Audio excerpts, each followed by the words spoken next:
Pinoy fans ang concert ng K-pop group na 2 p.m. last Saturday. Nag-enjoy ng husto ang mga tagahanga na nakisayaw at nakikanta sa kanilang mga idolo. Yan ang chika ni Kata Tibayan.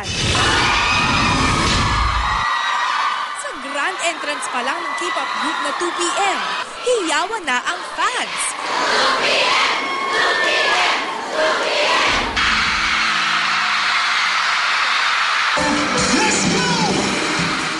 Opening number pa lang, bigay todo na ang performance.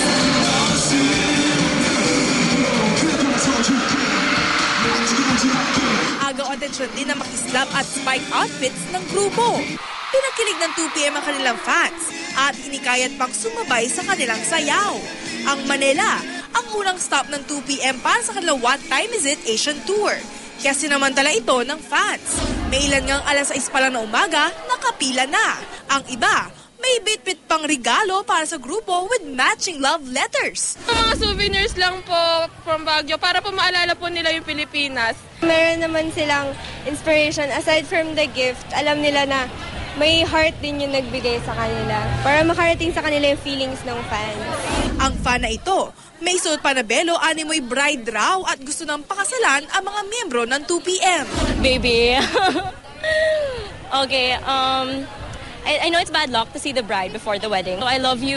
Kata Tibayan updated sa showbiz happenings.